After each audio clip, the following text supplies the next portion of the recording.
Welcome to the Obets Athletic Club. Today we're doing our first lower body workout of week 3 of Jumpstart January. Our first exercise today is a 45-degree glute extension. To do this, I'm going to set the machine up to where it's going to hit at my hip level. So if I get in here, it's right at my hip level. You want to make sure that your feet are back on this thing pretty firmly. You're going to cross your arms, and you actually want to fold your arms forward just slightly because I want the emphasis to be on my glutes and my hamstrings and not my lower back. When you're doing this, you're going to feel your lower back naturally, but you want to try to shift the focus more so to your glutes and hamstrings. So I'm going to cross my arms, go forward. I'm going to lean forward. You don't have to go all the way down, just to about right here or so. You're going to come up. You want to make sure you're going up to the start position and not any farther up like that. So I'm just going up to where I started. So it looks like this.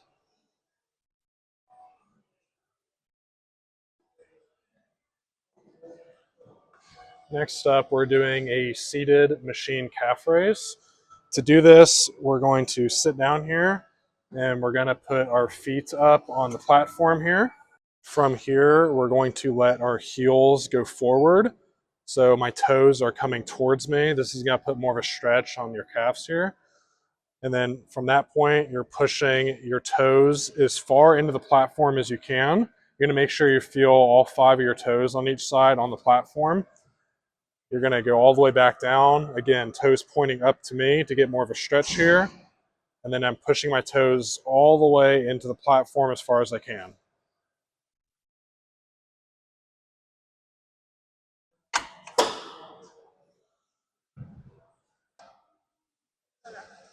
Next up, we're doing a deadlift, but more importantly, we're doing a trap bar deadlift, which is a little bit different than a traditional deadlift that you're thinking of because it keeps your body in a more neutral position and your hands are at your side versus at your front. And it's a little bit easier on your back, and it's also a little bit more beginner friendly. So in this next part, I'm going to show you a bit more of the details involved here. So like I said, this is a more neutral grip here. It's a little bit easier to learn. So we're going to stand with our feet shoulder width here. We're going to keep our chest up and our chin up. From here, we're going to grab it. When I'm grabbing the sides here, you want to make sure that you're keeping your chest up and your chin up. So to do that easier, you want to focus on pushing your hips back to kind of get in that position. So I'm hinging my hips back. As I'm doing that, my chest and my chin are up. I'm going to grab this on my side here. As I pull this up, I'm trying to keep my arms tucked into my body here like this. So I want to make sure that there's tension from the ground. I'm not pulling it slack like this. I'm trying to get tension on the bar before I even pull it up. As you pull up, the main things you want to focus on is it's a hip movement at its core. So as you go down, you're pushing your hips back. And as you come up, you're pushing your hips forward. You're not trying to just use your back like this, going straight down and going straight up. You're going to make sure that you're hinging your hips back and your knees bend slightly forward on the way down. Next up, we're doing some step ups. You're going to set the platform as high up here to allow your knee to start off at 90 degrees. It can be a little bit higher up or a little bit farther down, but you want to aim to this about 90-degree position here. From that point, we're going to grab the dumbbells. You're going to make sure you're starting with your chin up and your chest up. We're going to step all the way up and make sure your foot is flat on the platform as you step up. And since we're doing our left leg, we're going to keep this leg on the platform the whole time. So we're going to do all the reps we're going to do on this leg. And when we're done with that, you're going to swap to the other leg.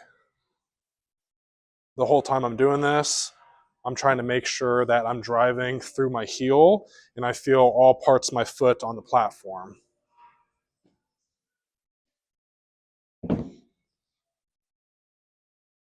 So next up, we're doing a Sumo Stance Squat.